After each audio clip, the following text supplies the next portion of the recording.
Hi, everybody. My name's Ruth Sternberg. I am a career coach. I work with job seekers to help you explain the value that you bring to employers so that they will be motivated to interview you and then offer you the job. And I want to help with some advice about how to navigate your job search. And so I'm talking to a variety of allied professionals. Some of them are in the career space. Some of them are in the leadership space. And I'm also talking to some job seekers about their own experiences. And, I thought it might be fun today to talk to my friend Barbara Allen. Barbara, um, in her career, is in HR, but her passion in life is improv. And some of you that are watching this may have actually participated in an improv workshop. Perhaps you've even seen Barbara on stage here in Columbus, Ohio. She has an improv company called the Sassy Do Experience. It's an all-female improv company. And she's also one of the co-founders of Columbus Unscripted, which is a whole bunch of different improv companies. And they all have different focuses, right? Yeah. And so the reason that I wanted to talk with Barbara is because improv really is all about listening and responding. And today, as I make this recording, we are in the middle of lockdown, fighting against the coronavirus. And many of us are in isolation and we're fearful and we're anxious, and perhaps we got furloughed or lost our jobs or we don't know what's happening. And so it really highlights for us the sense of control that we don't have, which really we never had in the first place, but we were able to sort of cover that up with our everyday activities. And so I wanted to just start this little discussion by just asking Barbara to talk a little bit about that whole idea of control, which is so central to all of us. Yeah, I'm glad that we have a chance to connect. It's always good to talk to you, Ruth. So thank you. Too. I know that Sassy Do has always enjoyed working with you too in the past, joining us on stage, and so this is fun.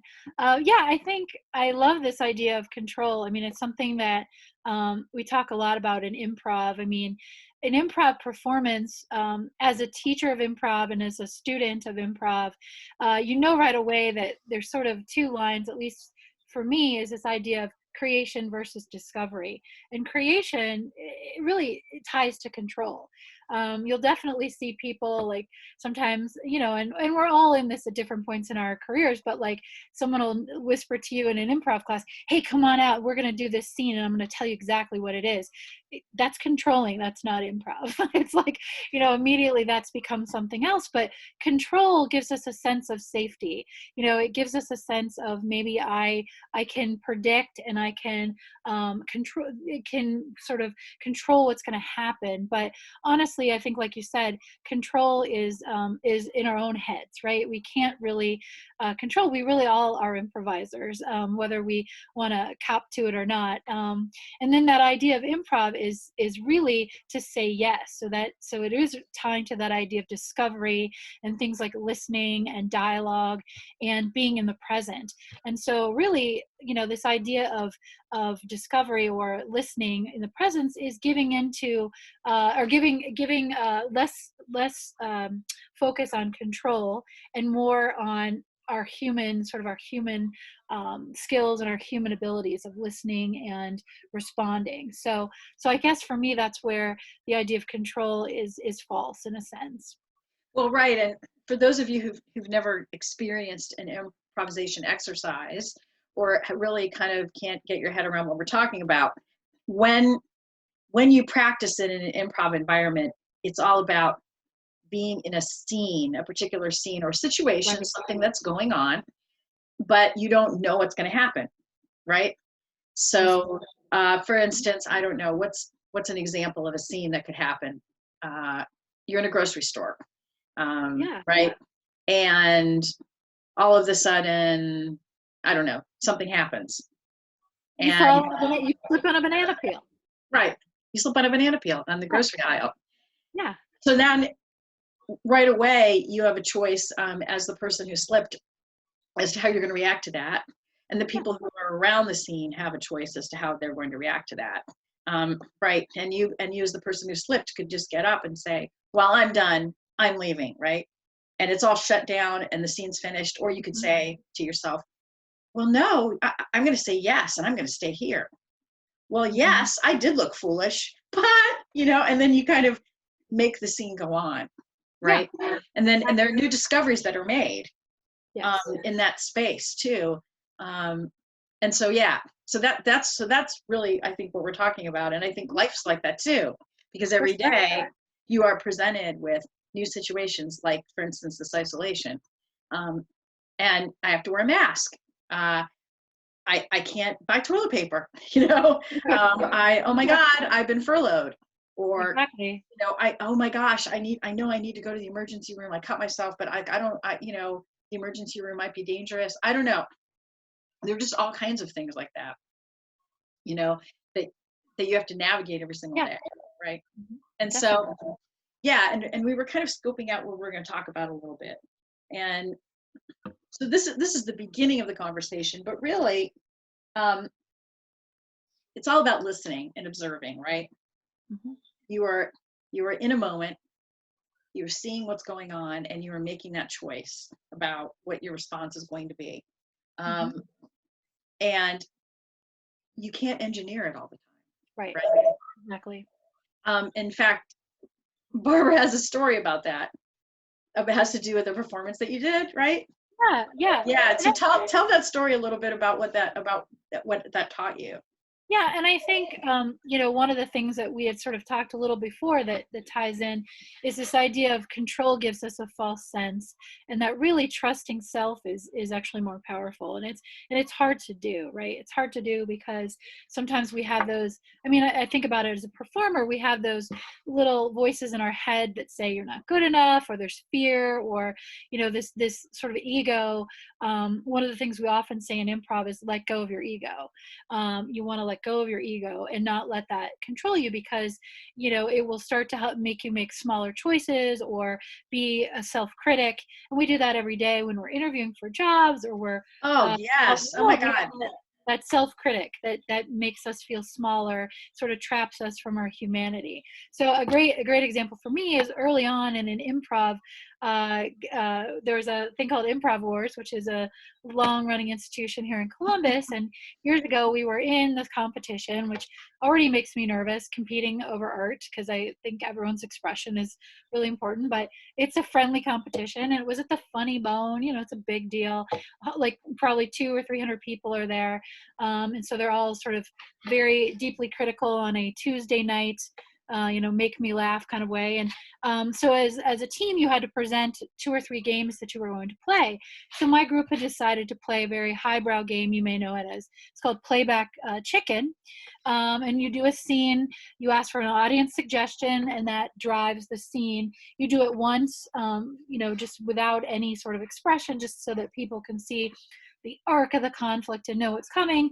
And then you ask the audience for 3 barnyard animals, and you razzle dazzle them with your abilities to do such a thing. So my team before was like the ego and the nervousness and the control was really festering for us, and we thought, well, the immediate solution was, well, we'll control this. We'll just pre-decide in an improv show, by the way, it's supposed to be made up, that we would just immediately go to chicken as the animal that we would do our scene in. So we still wouldn't know exactly what the scene was going to be, but we would already know our barnyard animal to start with. So we perfect our clucking, our chicken moves. They would be award winning. And it sort of split our group immediately, because some people were like, that seems like it's really troublesome to do that. And others were like, it will control, we will get the result we want. And so we were sort of divided on it, but we had agreed to do it. And so again, we got to the Funny Bone. The suggestion was 12 items and a 10-item checkout, and the conflict ensues. And immediately asked for a barnyard animal. Hundreds of people yelling out, and one person in our group immediately said, "I heard chicken." I don't know that they did. It was not like, well, it wasn't like the whole room was like chicken, chicken. It was like, that seems very pre-planned. So people were a little bit nervous in the group, and the scene completely fell apart. People, the checkout scene, there was a lot of clucking. My friend and I, our immediate way to respond to control was to cluck louder and to flap our wings harder. You get no points for that in an improv scene. And so it was very awkward. And we continued on and asked for another animal. We had also agreed on cow. Again, we went with one we had already pre-planned, started mooing very loudly, very aggressively, to no laughter. And they asked for angry cow, which you can imagine was just another iteration of the same scene. But I remember leaving that scene and immediately realizing I let fear and control guide us. And I thought, I'm never going to do that again. And I know you're like, oh, it's an improv scene on a Tuesday night at the Funny Bone, but it taught me a lot about thinking about control, about separating myself from my human abilities to listen, to be in dialogue, to be open, and to be able to be open and let the talents that I have align when I'm open. And when you kind of shut it down and you're super prescriptive, you can lose a lot of what you need for things like interviews. And they're looking for authenticity and connection, not the right answer. They're looking for your right answer. So anyway, I remember people came up to us afterwards and they were like, "You were great." I was like, "Uh-huh, I thank know. you." Even that. But it was kind of one of those worst case scenarios. You're like, what could be the worst thing that could happen to me right now in the context of my comedy? That was it. That was literally it. But I don't know if that helps, but it just reminds me that, you know, I try to lean towards things like saying yes, see where it takes me if I say yes. Listening, there's a great TED talk that talks about listening.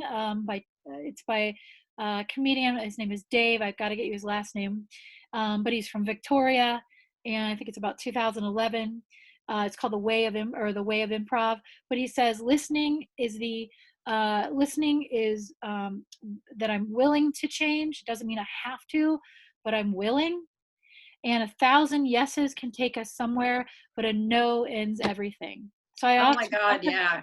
I often ask myself, how many conversations have I already started with a no, and I still sit in them anyway? What happens if I opened myself up a little bit? So those are just some. Oh, I'm not perfect every no day at one all, is.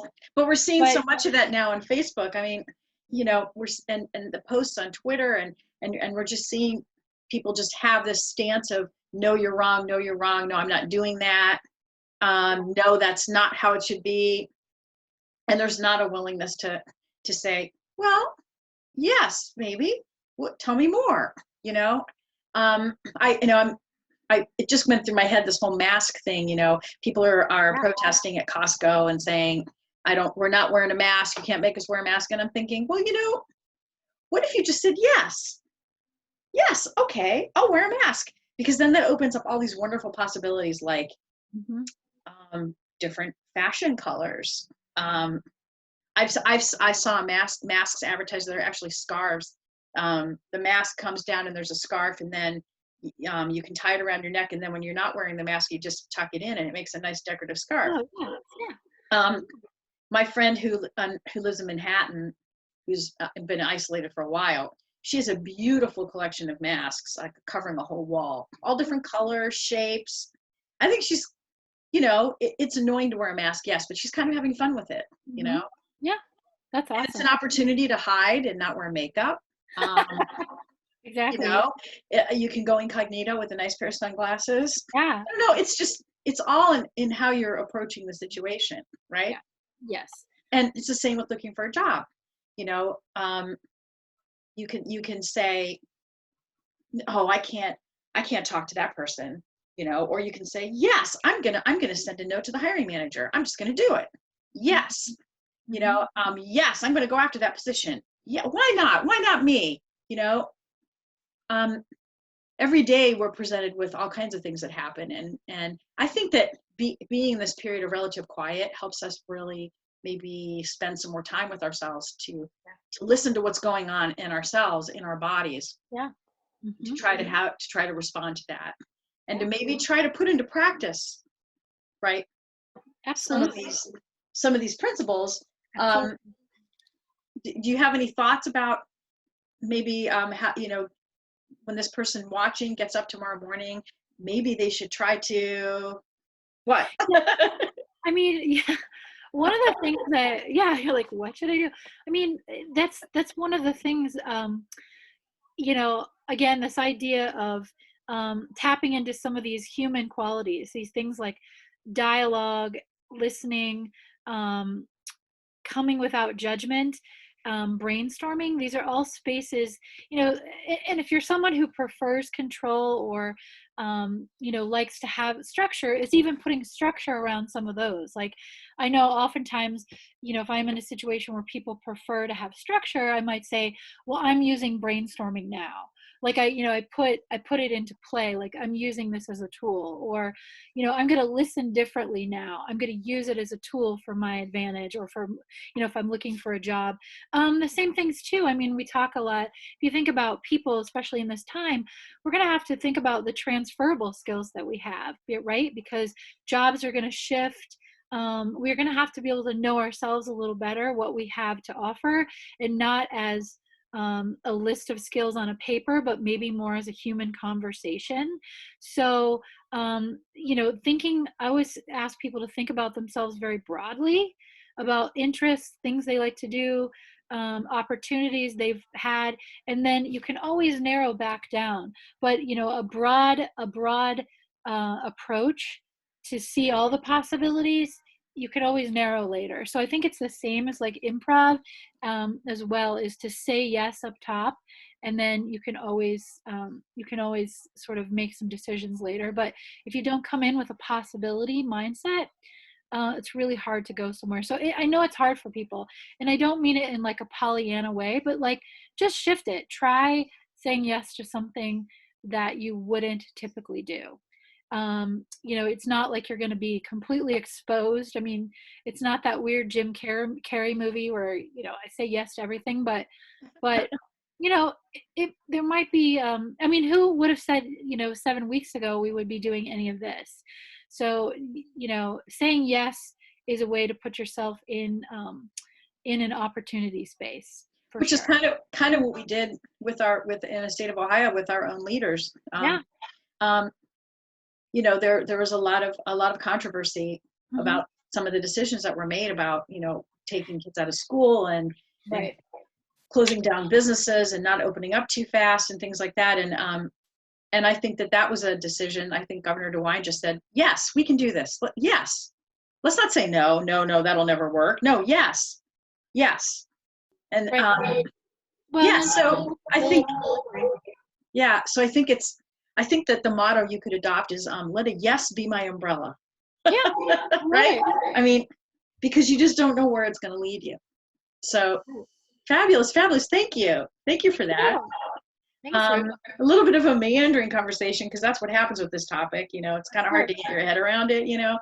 But I hope that you all have enjoyed listening to us go on, and hopefully when we get back out to doing things again, that you'll be able to enjoy maybe a Sassy Do performance. Hey, sure. So I will provide some links here with this video in case you want to get in touch with Barbara and find out what's going on with improv, and maybe look up her site. You do have a site now, right, for the We're company? on our Facebook page right now. We're working on, Okay, yeah, it's kind of under put the link for quarantine. that. No, yeah, and Yeah. I can send you that TED Talk link if you guys would Oh, like. great. So I'll try to get that and put that up there too. So everybody, um, we can get through this together. Just remember to say yes. Thank you. Thank you.